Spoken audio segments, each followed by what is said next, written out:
Hello everyone. आज हम लोग सीखने वाले हैं ऑक्सफोर्ड बेसिक इंग्लिश ट्रांसलेशन में use of this and that, यानी दिस और दैट का यूज कैसे और कहाँ कहाँ किया जाता है। सबसे पहले आपको ये जानना होगा कि दिस तथा दैट का मीनिंग क्या होता है। तो चलिए इसे डिटेल से समझते हैं। तो सबसे पहले हम देखते हैं कि दिस और दैट का मीनिंग क्या होता है। दिस मतलब क्या होता है या, और दैट मतलब क्या होता है वह।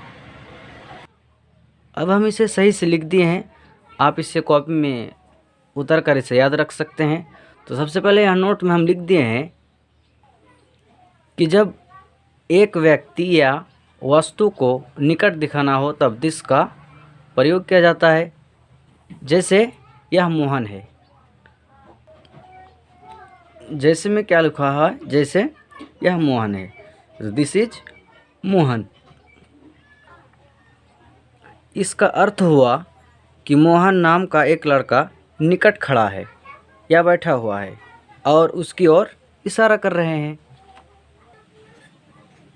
दूसरी जगह क्या हुआ है, दैट के लिए लिखे हैं कि जब एक व्यक्ति या एक वस्तु को दूर दिखाना हो तब दैट का प्रयोग किया जाता है। जैसे में लिखा हुआ है वह रानी है, यानी दैट इज रानी। जैसे में क्या लिखा हुआ है, वह रानी है, यानी दैट इज रानी। इसका अर्थ हुआ कि रानी नाम की एक लड़की दूर खड़ी या बैठी हुई है और हम उसकी ओर इशारा कर रहे हैं, यानी बता रहे हैं। अब हम लोग दिस और दैट का मीनिंग भी समझ गए और उसे कैसे अप्लाई करना है ये भी समझ गए हैं। आइए अब हम लोग क्या करते हैं, एक्सरसाइज की ओर बढ़ते हैं और देखते हैं कि एक्सरसाइज 12 को कैसे सॉल्व किया जाता है। अब हम लोग ऑक्सफोर्ड बेसिक इंग्लिश ट्रांसलेशन का एक्सरसाइज 12 नंबर को सॉल्व करेंगे। सबसे पहला सवाल में क्या है देखते हैं। पहला वाला क्या है, यह मदन है। वीडियो लंबी ना हो इसलिए हम क्या किए, इससे पहले से ही ऑटोमेटिकली लिख लिए हैं ताकि आप लोग को समझने में आसानी हो। यहाँ क्या लिखा हुआ है, दिस, यह मदन लिखा हुआ है, यह मदन है तो दिस इज मदन। दूसरा में वह रतन है तो क्या हो जाएगा, दैट इज रतन। यहाँ गोपी है तो उसके लिए क्या लिख देंगे, दिस इज गोपी। वह राधा है तो उसके लिए क्या लिखे हुए हैं, दैट इज राधा। नेक्स्ट क्या है, यहाँ शीला है उसके लिए क्या लिख दिए हैं, दिस इज शीला। और यहाँ क्या लिखा हुआ है, वहाँ गीता है तो उसके लिए क्या लिखना होगा, दैट इज गीता। अब हम नेक्स्ट देखते हैं, इसमें क्या लिखा हुआ है, यहाँ सुनील है तो दिस इज सुनील। वहाँ विनोद है, दैट इज विनोद। यह मुमताज़ है, यहाँ के लिए दिस लग गया, इज मतलब क्या होता है, और मुमताज़ किसी का नाम है तो ये नाम लिख दिए।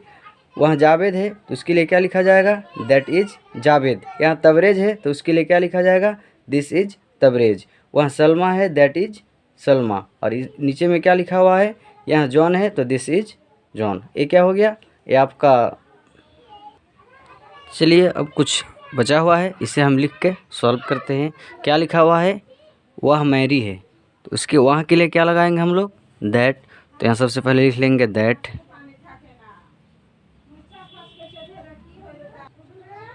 उसके बाद है के लिए इज लिखा जाता है तो इज को यहाँ लिख दिए तो दैट इज क्या लिख दिए, मैरी, एम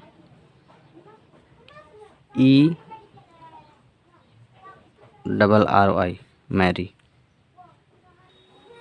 चलिए बाकी जो है उसे भी लिख लेते हैं।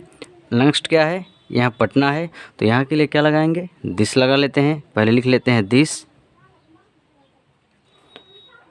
इज पटना, किसी जगह का नाम है तो पटना लिख देते हैं।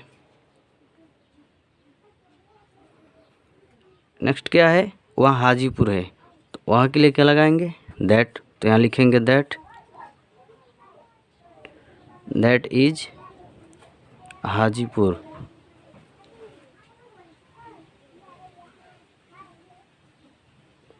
एक किसी जगह का नाम है उसे सेम लिखा जाता है।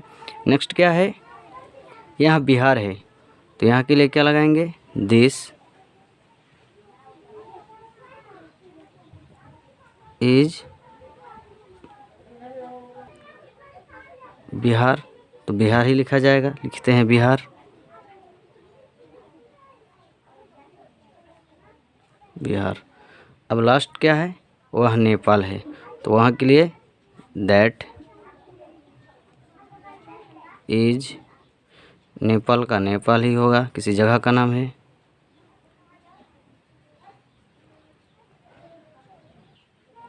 अब हमारा एक्सरसाइज क्या हो गया, कंप्लीट हो गया है। अब हम नीचे कुछ 3 वोकेबलरी लिख दिए हैं जिसके आधार पे आप इस एक्सरसाइज को आगे अपने आप बना सकते हैं।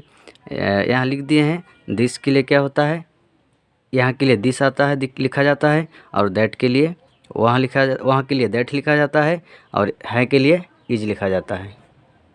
और दिस और दैट का यूज कहाँ किया जाता है वो हम पहले ही वीडियो में आपको बता चुके हैं, उसका पूरा डिटेल्स बता दिए हैं। उम्मीद है आप लोगों को ये वीडियो पसंद आया होगा। अगर आपको वीडियो पसंद आए तो वीडियो को लाइक तथा हमारे यूट्यूब चैनल को सब्सक्राइब ज़रूर करें। तो चलिए हम लोग फिर एक्सरसाइज 13 नंबर यानी एक्सरसाइज 13 नंबर सॉल्व करेंगे, तब हम आपसे फिर मिलेंगे।